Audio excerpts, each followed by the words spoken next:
મહેસાણાની બહુચર્ચિત અને વિવાદિત દૂધસાગર ડેરીની ચૂંટણીના પરિણામ આવ્યા, જેની અંદર પરિવર્તન પેનલની જીત દેખાઈ હતી. મહેસાણાની ખૂબ જ વિવાદિત અને હાઈ પ્રોફાઇલ ચૂંટણીનું પરિણામ આવી ચૂક્યું છે, જેની અંદર મહેસાણાના અશોક ચૌધરી તેમજ વિપુલ ચૌધરી સામે સામે હતા. ઘણા સમયથી વિપુલ ચૌધરી એક હથ્થું શાસન દૂધસાગર ડેરીની અંદર ચલાવતા હતા. ત્યારબાદ આ અંગે ચૂંટણી યોજાઈ, જેની અંદર અશોક ચૌધરીની જીત થઈ હતી. આ સાથે પશુપાલકોમાં તેમજ કાર્યકર્તાઓ છે તેની અંદર પણ ખૂબ જ ઉત્સાહ જોવા મળ્યો હતો. છેલ્લા ઘણા સમયથી વિપુલ ચૌધરીની સામે ઘણા બધા આક્ષેપો થયા, ઘણા બધા કૌભાંડો પણ બહાર આવ્યા છે. એ દરમિયાન વિપુલ ચૌધરીને જેલ પણ થઈ. આ હવેની જે વર્ચસ્વની લડાઈ હતી દૂધસાગર ડેરીની, તેની પરિણામ હવે ક્લિયર થઈ ચૂક્યું છે અને આગામી દિવસોમાં પરિવર્તન પેનલ દૂધસાગર ડેરીની અંદર પોતાનું ચેરમેન પદ નોંધાવશે. મહેસાણામાંથી ઉમેદવારી નોંધાવેલા અશોક ચૌધરીની પણ 83 મતોથી જીત થઈ હતી. પોતાની જીત થતાની સાથે જ સમર્થકોની અંદર ઉત્સાહ જોવા મળ્યો હતો. સ્થાનિક સ્વરાજ્યની ચૂંટણીઓ નજીક આવતા જ રાજ્યમાં ચૂંટણીઓને લઈને બેઠકોનો ધમધમાટ શરૂ થઈ ગયો છે. ત્યારે આજે ગાંધીનગર કમલમ ખાતે CR પાટીલની અધ્યક્ષતામાં મીડિયા બેઠક મળી હતી. આગામી સમયમાં સ્થાનિક સ્વરાજ્યની ચૂંટણીઓ નજીક આવી રહી છે, ત્યારે તેને લઈને તમામ પાર્ટીઓ દ્વારા આ ચૂંટણી જીતવા માટે કમર કસવામાં આવી રહી છે.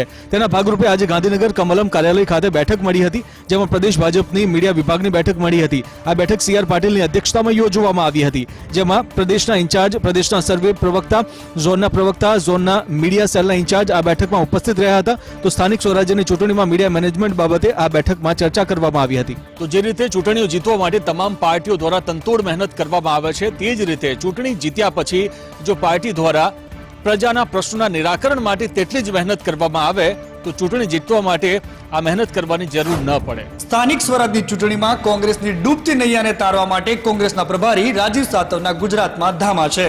સાતવ અત્યારે કોંગ્રેસને ફરીથી મજબૂત કરીને સ્થાનિક સ્વરાજમાં એક સુમાનભેર ચૂંટણી લડે તે માટે કવાયત કરી રહ્યા છે.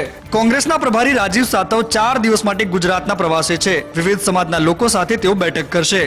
આવતીકાલે કોંગ્રેસના ધારાસભ્યો સાથે પણ તેઓ બેઠક કરવાના છે. બુધવારે સવારે આદિવાસી સમાજના નેતાઓ સાથે, બુધવારે બપોરે લઘુમતી સમાજના નેતાઓ સાથે બેઠક કરશે. ગુરુવારે સવારે શેડ્યુલ કાસ્ટના નેતાઓને મળશે અને ગુરુવારે બપોરે OBC સમાજના નેતાઓ સાથે રાજીવ સાતવ બેઠક કરશે.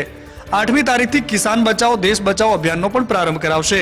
8મીએ સવારે માણસા ખાતે કિસાન સંમેલનમાં સાતવ હાજરી આપશે. જૂથવાદમાં વહેંચાયેલી ગુજરાત કોંગ્રેસ અને સ્થાનિક નેતાઓના રીસામણા મનામણા, આ ઉપરાંત એકબીજાની ટાંટિયા ખેંચમાં રાજતી કોંગ્રેસી નેતાગીરી હવે રાજીવ સાતવના પ્રવાસ બાદ કેટલી સુધરે છે તે ચૂંટણીના પરિણામો બાદ જ ખબર પડશે. સ્થાનિક સ્વરાજની ચૂંટણી આવી રહી છે, ત્યારે કોંગ્રેસ દ્વારા હેલો અભિયાન શરૂ કરવામાં આવ્યું છે. રાજ્યના 6 મહાનગરોમાં પબ્લિકની સમસ્યા જાણવા માટે આ અભિયાન શરૂ કરાયું. કેન્દ્રમાં અને રાજ્યમાં ભાજપનું શાસન નિષ્ફળ છે અને તેને જ કારણે આમ જનતાને હાલાકીઓનો સામનો કરવો પડી રહ્યો છે. શાસકો ખોટી જાહેરાતો કરીને પ્રજાને ભ્રમિત કરી રહ્યાનો આક્ષેપ કોંગ્રેસ દ્વારા કરવામાં આવ્યો. આમ જનતાના પ્રશ્નોને લઈને કોંગ્રેસ સડકથી લઈને સંસદ સુધી લડવાનો નિર્ણય કર્યો છે.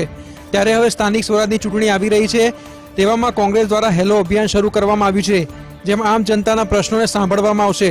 નાગરિકો કોલ કે વોટ્સઅપથી પોતાના સૂચનો પહોંચાડી શકશે. કોંગ્રેસે આક્ષેપ કર્યો કે હેલો માધ્યમથી શાસકોની નિષ્ફળતા સાબિત થવાની છે. ચૂંટણી આવતા જ કોંગ્રેસ દ્વારા વિવિધ કેમ્પેન શરૂ કરીને આમ જનતા સુધી પહોંચવાનો પ્રયાસ કરવામાં આવે છે, પરંતુ ધારી સફળતા મળતી નથી.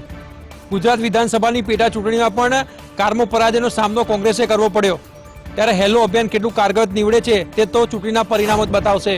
સ્થાનિક સ્વરાજ્યની ચૂંટણીને હવે જાહેર થવાના ગણતરીના દિવસો બાકી છે, ત્યારે રાજકોટ મહાનગરપાલિકા દ્વારા પ્રાથમિક મતદાર યાદી આજે જાહેર કરવામાં આવી. વર્ષ 2015ની યોજાયેલી ચૂંટણીમાં 8,87,279 મતદારો નોંધાયા હતા, જ્યારે કે આગામી સમયમાં યોજાનારી ચૂંટણી માટે 10,68,507 મતદારો નોંધાયા છે. આમ છેલ્લા 5 વર્ષમાં રાજકોટ મનપાના શહેરી વિસ્તારમાં 2 લાખ મતદારોનો વધારો જોવા મળ્યો છે. પ્રાથમિક મતદાર યાદીમાં સૌથી વધુ વોર્ડ નંબર 3માં 76,941 મતદારો નોંધાયા છે, જ્યારે કે વોર્ડ નંબર 5માં સૌથી ઓછા 48,576 મતદાર નોંધાયા છે. ત્યારે રાજકોટ મનપા દ્વારા પ્રસિદ્ધ કરવામાં આવેલી મતદાર યાદીમાં પુરુષ મતદારોની સંખ્યા 5,53,771 જેટલી નોંધાઈ છે, જ્યારે કે મહિલા મતદારોની સંખ્યા 5,14,718 જેટલી નોંધાઈ છે, જ્યારે કે અન્ય મતદારો સંખ્યા 18 જેટલી નોંધાઈ છે. મતદારોની સંખ્યા વધવા પાછળનું મુખ્ય કારણ છે કે રાજકોટ શહેરની વધતી જનસંખ્યા અને નવા 5 ગામોને રાજકોટના શહેરી વિસ્તારમાં ભેળવવામાં આવતા મતદારોની સંખ્યામાં વધારો થયો છે. સુરત ડિસ્ટ્રિક્ટ બેંક ચૂંટણી મામલે પ્રદેશ પ્રમુખ સી.આર. પાટીલના ગઢમાં જ જૂથવાદ ચરમસીમાએ જોવા મળ્યો છે. ગુજરાતમાં સ્થાનિક સ્વરાજ્યની ચૂંટણીને લઈને ભાજપ અને કોંગ્રેસ દ્વારા પૂરજોશમાં તૈયારીઓ શરૂ કરી દેવાઈ છે. ત્યારે બીજી તરફ સુરત ડિસ્ટ્રિક્ટ બેંક ચૂંટણી મામલે ભાજપ પ્રદેશ અધ્યક્ષના ગઢમાં જ જૂથવાદ ચરમસીમાએ પહોંચ્યો છે, જેમાં આ આંતરિક જૂથવાદ ઉભરીને બહાર આવ્યો છે. બારડોલી બેઠક ઉપર દીપક પટેલે બળવો પોકારી ફોર્મ ભર્યું, તો સુમુલ બાદ વધુ એક ચૂંટણીમાં ભાજપમાં વિખવાદ થયો છે. ડિસ્ટ્રિક્ટ બેંકમાં ભાજપ સામે ભાજપનો જ વિદ્રોહી સામે આવ્યો છે. સુરત ડિસ્ટ્રિક્ટ બેંકની ચૂંટણીમાં જૂથવાદ જોવા મળ્યો. બારડોલી બેઠક પર દીપક પટેલે ફોર્મ ભર્યું છે. ઓલપાડ બેઠક પર પૂર્વ અને વર્તમાન એમએલએ સામસામે ચૂંટણી લડશે. એમએલએ મુકેશ પટેલ, પૂર્વ એમએલએ ધનસુખ પટેલ સામસામે ચૂંટણી લડી રહ્યા છે. સ્થાનિક સ્વરાજ્યની ચૂંટણી પહેલા સૌથી મોટી જૂથવાદની ઘટના સામે આવી છે. ઉત્તરાયણને લઈને અમદાવાદ પોલીસ કમિશનરે બહાર પાડ્યું જાહેરનામું. જાહેર રસ્તા ઉપર પતંગ ચગાવતા લોકો સામે થશે કડક કાર્યવાહી. અમદાવાદ પોલીસ કમિશનર સંજય શ્રીવાસ્તવે જાહેરનામું બહાર પાડ્યું છે. ઉત્તરાયણને લઈને જાહેરનામું બહાર પાડવામાં આવ્યું છે, જેની અંદર જે જાહેરમાં પતંગ ચગાવવા, જાહેરમાં પતંગ લૂંટવા ઉપર પણ જે તમામ જે લોકો છે તેની પર કાર્યવાહી કરવામાં આવશે. આગામી દિવસોમાં આ જે જાહેરનામું છે તે 10 જાન્યુઆરીથી લઈને 31 જાન્યુઆરી સુધી રાખવામાં આવશે. આ સાથે રાજ્ય સરકારે પણ મોટી સંખ્યામાં લોકો એકત્રિત ન થાય તે માટે રાજ્યની અંદર ઉજવાતા પતંગોત્સવને પણ રદ કર્યા છે. ત્યારે અમદાવાદ શહેરની અંદર જે લોકો ઘરોની ઉપર જે ટોળા વળાવશે તેની સામે પણ કાર્યવાહી કરવામાં આવશે. આ સાથે પોતાના ઘરની અંદર અમુક જ લોકોને પતંગ ચગાવવા માટેની પરમિશન આપવામાં આવી છે. આ જો કલમની ભંગ કરવામાં આવશે તો 188 મુજબ જાહેરનામા ભંગનો તેની સામે કડક કાર્યવાહી પણ કરવામાં આવશે તેવી ચેતવણી સંજય શ્રીવાસ્તવે આપી છે. કોરોના સમયમાં તમામ જે તહેવારો છે તે બંધ રાખવામાં આવે છે, ત્યારે મોટી સંખ્યામાં લોકો એકત્રિત ન થાય તે માટે પોલીસ કમિશનરે જાહેરનામું બહાર પાડ્યું છે. ઉત્તરાયણને હજી 9 દિવસ જેટલો સમય બાકી છે તે પહેલા વાલીઓ માટે એક લાલ બત્તી સમાન કિસ્સો સામે આવ્યો છે. અમદાવાદમાં બાળકે પતંગ ચગાવવાની લાયમાં પોતાનો જીવ ગુમાવ્યો. ગુજરાતીઓનો પ્રિય તહેવાર ઉત્તરાયણ હવે નજીકમાં છે, ત્યારે બાળકો ઉત્સાહમાં અત્યારથી જ પતંગ ઉડાડતા હોય છે. જો કે આ તહેવાર બાળકો માટે સજા ન બની જાય તે માટે ઘણી સાવધાની રાખવી પડતી હોય છે. જેમાં શહેરના મેઘાણીનગર વિસ્તારમાં પતંગ ચગાવતા 10 વર્ષના બાળકનું ધાબેથી પટકાતા મોત થયું છે. ત્યારે આ મામલે મેઘાણીનગર પોલીસે અકસ્માતે મોતનો ગુનો નોંધી તપાસ શરૂ કરી છે. મૃતક રોનકના પિતા માતા એક મરણ પ્રસંગમાં ગયા હતા, ત્યારે રોનક તેના દાદી સાથે ઘરે એકલો હતો. દરમિયાન રોનકના દાદી ઘરમાં નીચે હતા અને રોનક ધાબા પર પતંગ ચગાવવા ગયો. અચાનક જ રોનક ધાબેથી નીચે પટકાતા આસપાસના લોકો ભેગા થઈ ગયા હતા. સ્થાનિકોએ તેને સિવિલ હોસ્પિટલમાં ખસેડ્યો, જો કે સારવાર દરમિયાન તેનું મોત નીપજ્યું છે. ઉત્તરાયણના તહેવારને હજી ઘણા દિવસો બાકી છે, ત્યારે ધાબાથી પડવાના અને દોરીથી ગળા કપાવવાના બનાવો સામે આવી રહ્યા છે. ત્યારે લોકોએ સાવચેતીપૂર્વક તહેવારોની ઉજવણી કરવી ખૂબ જ જરૂરી છે. અમદાવાદ સિવિલ હોસ્પિટલ ખાતે 25 લોકો પર કોરોના રસીનું ડ્રાય રન સફળતાપૂર્વક પૂર્ણ કરાયું. ડ્રાય રન છે જે 40 મિનિટમાં પૂર્ણ થાય તે પ્રકારનું આયોજન કરીને સફળતાપૂર્વક ડ્રાય રન સંપન્ન કરાઈ. અમદાવાદ સિવિલ હોસ્પિટલમાં આજે ડ્રાય રનનો પૂર્વાભ્યાસ કરવામાં આવ્યો, જેમાં સિવિલના 25 હેલ્થ વર્કરોમાં સિવિલ હોસ્પિટલના નિષ્ણાંત તબીબો અને અમદાવાદ મ્યુનિસિપલ કોર્પોરેશનની ટીમ દ્વારા ડ્રાય રન હાથ ધરવામાં આવી હતી. ડ્રાય રનમાં ઉપભોક્તાઓએ પોતાનું ઓળખપત્ર બતાવીને કોરોના વેક્સિન મેળવવાની હોય છે. ત્યારબાદ વેઇટિંગ એરિયામાં બેસાડી પ્રાથમિક તપાસ કર્યા બાદ વેક્સિનનો પ્રથમ ડોઝ અપાય છે. પ્રથમ ડોઝ આપ્યા બાદ દેખરેખ હેઠળ અલાયદા રૂમમાં અડધો કલાક બેસાડવામાં આવે છે. કોઈપણ પ્રકારની આડઅસર જણાતા અથવા અન્ય પ્રકારની તબીબી અણધારી પરિસ્થિતિ સર્જાતા વેક્સિન લેનાર વ્યક્તિને આઈસીયુમાં દાખલ કરવા સુધીની પણ વ્યવસ્થા સિવિલ તંત્ર દ્વારા કરવામાં આવી હતી. ત્યારે આગામી દિવસોમાં સિવિલ હોસ્પિટલના 7,000 જેટલા સ્ટાફ પર કોરોનાનું રસીકરણ છે જે કરવામાં આવશે, અને તેને લઈને જૂના ટ્રોમા સેન્ટર ખાતે તમામ પ્રકારની તૈયારીઓને આખરી ઓપ આપવામાં આવ્યો. વેક્સિનેશન પહેલા જ સુરત જિલ્લામાં ડ્રાય રન યોજાય. 25 લોકોએ ડ્રાય રનમાં ભાગ લીધો અને 40 મિનિટમાં રસીકરણની પ્રક્રિયા સંપન્ન થશે એવી વ્યવસ્થા ગોઠવાઈ. સુરત જિલ્લામાં આજે ડ્રાય રનનો પૂર્વાભ્યાસ કરવામાં આવ્યો, જેમાં 5 સ્થળોએ વેક્સિનેશનનું ડ્રાય રન શરૂ કરાયું. 25 હેલ્થકેર વર્કરો પર સિવિલ હોસ્પિટલના નિષ્ણાંત તબીબો અને કોર્પોરેશનની ટીમ દ્વારા ડ્રાય રન ઓલપાડના સાંધિયેર પ્રાથમિક શાળા ખાતે હાથ ધરવામાં આવી હતી, જ્યાં ઓલપાડ તાલુકા હેલ્થ ઓફિસર ટીડીઓ સહિત આરોગ્ય કર્મચારીઓ ઉપસ્થિત રહ્યા. ડ્રાય રનમાં ઉપભોક્તા પોતાનું ઓળખપત્ર બતાવી કોરોના વેક્સિન મેળવવાની રહેશે. ત્યારબાદ વેઇટિંગ એરિયામાં બેસાડી પ્રાથમિક તપાસ કાર્ય બાદ વેક્સિનનો પ્રથમ ડોઝ અપાશે. પ્રાથમિક તપાસમાં શરદી, ઉધરસ કે અન્ય કોઈ પણ લક્ષણો જણાશે તો વેક્સિનેશન અન્ય દિવસોએ ગોઠવવામાં આવશે. પ્રથમ ડોઝ આપ્યા બાદ દેખરેખ હેઠળમાં અલાયદા રૂમમાં અડધો કલાક સુધી બેસાડવામાં આવશે. જો કોઈ પણ દર્દીને આડઅસર દેખાશે તો તેના માટે અલગ વ્યવસ્થા સાથે આઈસીયુ સહિતની તમામ વ્યવસ્થાઓમાં સુસજ્જ કરવામાં આવી. ત્યારે આગામી સમયમાં પ્રથમ હરોળના કોરોના વોરિયર્સ માટે વેક્સિનેશનનો કાર્યક્રમ યોજાશે, જેના ભાગરૂપે આજે 5 સ્થળોએ ડ્રાય રન યોજાયું હતું. સુરતમાં આજથી 2 વર્ષ અગાઉ તક્ષશિલા અગ્નિકાંડ સર્જાયો હતો અને જેમાં 20 જેટલા બાળકોના મોત નીપજ્યા હતા. ત્યારબાદ તંત્ર સફાળું જાગ્યું હતું અને અનેક એકમોને નોટિસ પણ અપાઈ હતી. ત્યારબાદ પણ ફાયર સેફટીના સાધનો ઊભા ન કરાતા આજે 10 જેટલી સ્કૂલોને સીલ કરી દેવાઈ છે. સુરત શહેરમાં છેલ્લા કેટલાક સમયથી સતત ફાયર સેફટીને મુદ્દે નોટિસ આપ્યા છતાં કેટલીક સંસ્થા અથવા સ્કૂલોએ ફાયર સેફટી ઊભી ન કરાતા હવે ફાયર વિભાગ તરફથી આકરા પગલાં લેવામાં આવ્યા છે. ફાયર વિભાગે 10 જેટલી સ્કૂલોને સીલ કરી દીધી છે. સુરતમાં આજથી 2 વર્ષ પહેલા તક્ષશિલા અગ્નિકાંડમાં 20 બાળકોના મોત થયા હતા, જે બાદમાં તંત્ર તરફથી ફાયર સેફટી ઊભી કરવા માટે કહેવામાં પણ આવ્યું હતું. આ મામલે તમામને નોટિસો પણ પાઠવવામાં આવી હતી. શહેરમાં આવેલી આવી મિલકતોને એક કરતાં વધુ વખત નોટિસ આપવા છતાં પણ ફાયર સેફટી ઊભી ન કરાતા તંત્ર તરફથી લાલાક કરવામાં આવી છે. ત્યારે આ પ્રકારની ઘટનાઓ બાદ અનેક એકમોએ જાગી જવાની જરૂર છે અને જાતે જ ફાયર સેફટીના સાધનો વિકસાવવાની જરૂર છે, જેથી આવી હોનારતોને ટાળી શકાય. ત્યારે તંત્રની આ કામગીરી બાદ સ્કૂલ ક્યારે જાગે છે તે જોવું રહ્યું. રાજકોટ મહાનગરપાલિકા ફરી એકવાર ચર્ચાનું કેન્દ્ર બની છે. રાજકોટ મનપાએ પોતાના જ્ઞાનનું પ્રદર્શન કરતા રોડ પર સાઇનમાં આવેલા સાઇન બોર્ડ પર 40 કિલોમીટર પ્રતિ કલાકની જગ્યાએ 40 કિલોમીટર પ્રતિ સેકન્ડ લખી દીધું. શહેરમાં ટ્રાફિક અંકુશમાં રહે અને વાહન ચાલકોને અગવડતા ન પડે તે માટે અલગ અલગ સાઇન બોર્ડ રોડની આસપાસ લગાવેલા હોય છે. પણ રાજકોટ મનપાના એક સાઇન બોર્ડને જોઈને કોઈ પણ વાહન ચાલક અચંબામાં પડી જાય તેવો કિસ્સો આવ્યો છે સામે. રાજકોટના કાલાવડ રોડ, મોટા મોવા અને KKV સર્કલ પાસેના સ્પીડ અંગેના બોર્ડ લગાવવામાં તો આવ્યા, પણ આ બોર્ડમાં વાહનની સ્પીડ 40 કિલોમીટર પ્રતિ કલાકની નહીં પણ 40 કિલોમીટર પ્રતિ સેકન્ડ લખેલું છે, જેના કારણે મનપાના આ બોર્ડ હાંસીને પાત્ર બન્યા છે. રાજકોટના ઉબડ-ખાબડ રસ્તાઓ પર 20 કિલોમીટર પ્રતિ કલાકની સ્પીડે વાહનો હંકારવા પણ મુશ્કેલ બની જાય છે. ત્યારે 40 કિલોમીટર પ્રતિ સેકન્ડની સ્પીડ લાવવી કઈ રીતે તેવા કટાક્ષ સ્થાનિકોએ કર્યા છે. જો કે અહેવાલ પ્રસારિત થતાની સાથે તંત્રને પોતાની ભૂલ દેખાઈ અને તાબડતોડ જ તંત્ર એક્શનમાં આવ્યું અને આ ભૂલ ભરેલા બોર્ડને હટાવી લેવામાં આવ્યા. ભાવનગરના રસાલા વિસ્તારમાં ગેરકાયદેસર ખડકી દેવાયેલી બિલ્ડિંગો પર મહાનગરપાલિકા દ્વારા કાર્યવાહી કરતા સ્થાનિકોમાં ભારે રોષ દેખાયો હતો. ભાવનગરના રસાલા વિસ્તારમાં ડિમોલેશન કાર્ય હાથ ધરાયું હતું, જેમાં સરકારી રસ્તાની જમીનો પર ગેરકાયદેસર બંધાયેલી 45 બિલ્ડિંગોને તોડી પાડવામાં આવી છે. આ કામગીરી મહાનગરપાલિકાના એસ્ટેટ અને ટાઉન પ્લાનિંગ વિભાગ દ્વારા હાથ ધરવામાં આવી હતી, જેમાં પોલીસ તંત્રએ પણ સાથ આપ્યો હતો. આ કામગીરી કરતાની સાથે જ વિસ્તારના નજીકના સ્થાનિકોએ ઉગ્ર વિરોધ કરતા ડિમોલેશન કાર્ય અટકાવી દેવાયું હતું. જો કે આ ઉલ્લેખનીય છે કે આમાં 1 માસ પૂર્વે જ ગેરકાયદેસર દબાણકારોને મહાનગરપાલિકા દ્વારા નોટિસ પાઠવવામાં આવી હતી. આ સમગ્ર કાર્યવાહી મહાનગરપાલિકાના એસ્ટેટ વિભાગ અને ટાઉન પ્લાનિંગ વિભાગ દ્વારા હાથ ધરવામાં આવી હતી, જેમાં પોલીસ તંત્રએ પણ સાથ આપ્યો હતો. સ્પિરિટ અને સોલ્યુશનનો નશો કરતા 4 સગીર બાળકોને સીઆઈડી ક્રાઇમની મહિલા ટીમે પકડી પાડ્યા હતા અને સ્થાનિક અઠવાલાઇન્સ પોલીસ સ્ટેશનને કબજો સોંપ્યો હતો. સુરતમાં યુવાધન બાદ હવે બાળકો પર નશો કરતા હોવાનું સામે આવી રહ્યું છે. નશાના દૂષણમાં ફસાયેલા 4 સગીરોને સીઆઈડી ક્રાઇમની ટીમે ઝડપી લઈને બાળગૃહમાં મોકલવાની કાર્યવાહી હાથ ધરી હતી. તે પહેલા અઠવાલાઇન્સ પોલીસ સ્ટેશનને સુપરત કરવામાં આવ્યા હતા.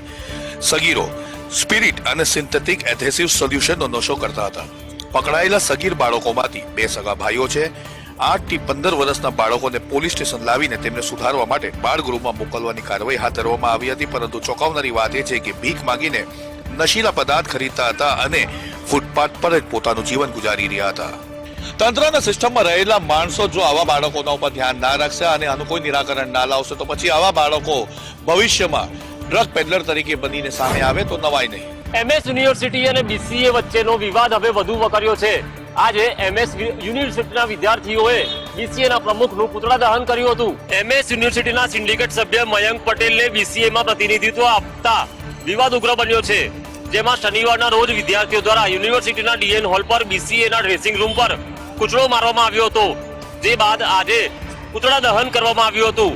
યુનિવર્સિટીના વિદ્યાર્થીઓએ BCA સત્તાધીશોનો વિરોધ કર્યો હતો. જો કે વડોદરાની MS યુનિવર્સિટીના સિન્ડિકેટ સભ્ય મયંક પટેલ અને BCAમાં પ્રતિનિધિત્વ આપવાના વિવાદનો મામલો બહાર આવતા BCAના પ્રેસ કમિટીના ચેરમેન સત્યજીત ગાયકવાડનું નિવેદન આવ્યું છે. તેઓએ જણાવ્યું કે સિન્ડિકેટ સભ્ય મયંક પટેલને BCAમાં પ્રતિનિધિત્વ આપવામાં આવ્યું છે, પરંતુ તેમને BCAના નવા બંધારણ મુજબ વોટિંગ અધિકાર નહીં મળે. સત્યજીત ગાયકવાડના આક્ષેપ મામલે મયંક પટેલનું કહેવું છે કે વિદ્યાર્થીઓ પોતાના હિત માટે લડી રહ્યા છે અને મયંક પટેલ તો માત્ર પ્રતિનિધિ છે. ત્યારે આ વિવાદનો અંત ક્યારે આવશે તે જોવું રહ્યું. સુરતના જાણીતા બિલ્ડર ગ્રુપ પર ગત ફેબ્રુઆરી મહિનામાં આઈટીની ઇન્વેસ્ટિગેશન વિંગ દ્વારા રેડ કરવામાં આવી હતી, જેને કોરોનાને કારણે અટકાવી દેવામાં આવી હતી. જોકે તે હવે કાર્યવાહી ફરી શરૂ થઈ છે. કુબેરજી ગ્રુપ સહિતના 20 બિલ્ડરો, દલાલો, કોન્ટ્રાક્ટરોને ત્યાં હાથ ધરાયેલા દરોડામાં લોકર ચેક કરવાની કામગીરી પૂર્ણ થઈ છે, જેમાં બિલ્ડર રાજેશ પોદારને ત્યાંથી 3.5 કરોડની ડાયમંડ જ્વેલરી મળી હતી, જેમાં એક વીટીમાં 8.67 કેરેટનો એક ડાયમંડ હતો, જેની આઈટીએ લગાવેલી કિંમત 1.25 કરોડ હતી. જ્યારે ડાયમંડના 2 ઇયરિંગ પણ સીઝ કરાયા હતા, જેની કિંમત 1.25 કરોડની હતી. ડાયમંડ જ્વેલરીના વેલ્યુએશન માટે આઈટી વેલ્યુએલરને બોલાવ્યો હતો અને જે વેલ્યુએશન કરવામાં આવ્યું હતું તે બિલ્ડર દ્વારા જે કરાયું હતું તેમાં ફરક આવ્યો હતો. ત્યારે ગત ફેબ્રુઆરીમાં આઈટીના દરોડામાં બિલ્ડરોને ત્યાંથી ઢગલાબંધ દસ્તાવેજ જપ્ત કરાયા હતા, સાથે બિલ્ડરોના બેંક લોકર પણ સીઝ કરાયા હતા. કોરોનાના લીધે બંધ કરાયેલી કાર્યવાહી સપ્ટેમ્બર બાદથી શરૂ કરાઈ હતી. ત્યારે બિલ્ડરે જે બિલ બતાવ્યા હતા તે બીજા હતા. બિલ્ડરે કુલ 40 લાખના ડાયમંડ બતાવ્યા હતા. નોંધનીય છે કે લોકરમાંથી કુલ 9 કરોડની સંપત્તિ મળી હતી. રાજકોટની રામેશ્વર સરાફી મંડળીના ફુલેકા કાંડમાં નવો ખુલાસો થયો છે. મુખ્ય આરોપી સંજય દુધાગરા પાસે કરોડો રૂપિયાની મિલકત હોવાનું સામે આવ્યું છે. પોલીસ દ્વારા મિલકતની યાદી તૈયાર કરી જિલ્લા કલેક્ટરને સોંપવામાં આવશે. રાજકોટની રામેશ્વર સહકારી સરાફી મંડળીના ફુલેકા કાંડમાં મોટો ખુલાસો થયો છે. પોલીસ તપાસમાં મંડળીના ચેરમેન અને મુખ્ય આરોપી સંજય દુધાગરા પાસે કરોડો રૂપિયાની મિલકત હોવાનું સામે આવ્યું છે. આરોપીની પત્ની પાસે કરોડો રૂપિયાની મિલકત છે અને 2 મહિના પહેલા 2 કરોડથી વધુની મિલકત વેચી હોવાનું પણ ખુલ્યું છે. સંજય દુધાગરા પાસે સૌથી વધારે જામનગર જિલ્લાના વાગડિયા ગામમાં 66 લાખની જમીન હોવાનું, જ્યારે મોટી ભાલસણ ગામમાં પતિ પત્નીના નામે 3.18 કરોડની જમીન તેમજ રાજકોટના હડાળામાં 3 કરોડની જમીન, એપી પાર્કમાં 3 કરોડનું મકાન, પડદરીમાં 60 લાખની જમીન હોવાનું સામે આવ્યું છે. પોલીસ દ્વારા મિલકતોની વિગતો મેળવી જિલ્લા કલેક્ટરને સોંપવામાં આવશે. ત્યારબાદ સરકાર દ્વારા મિલકતોને લઈને કઈ રીતના કાર્યવાહી કરવી તેને લઈને નિર્ણય કરવામાં આવશે.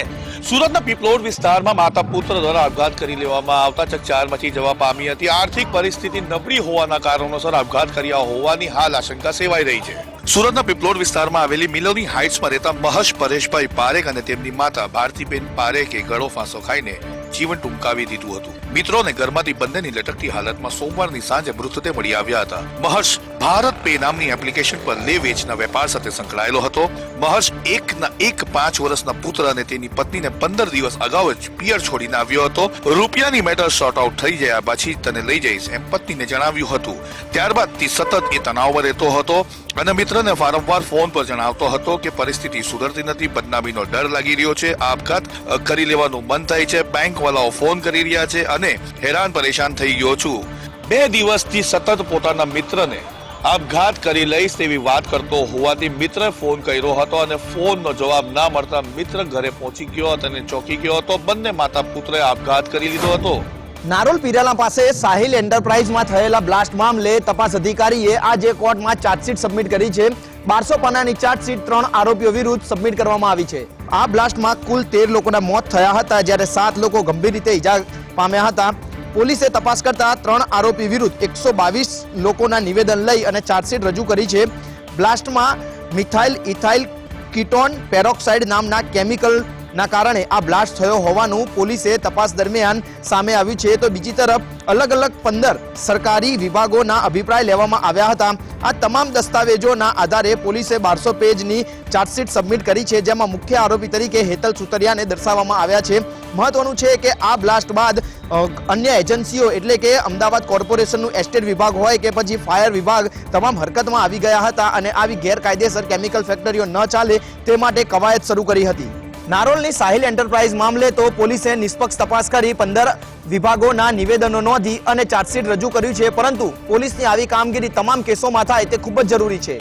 રાજ્યમાં હવે શિયાળો બરાબર જામ્યો છે, ત્યારે હવામાન વિભાગ દ્વારા આગાહી કરવામાં આવી છે કે આગામી 5 દિવસ ઠંડીનો ચમકારો રહેશે, જ્યારે બીજી તરફ કચ્છમાં આગામી 3 દિવસ સુધી કોલ્ડ વેવની સ્થિતિ રહેશે.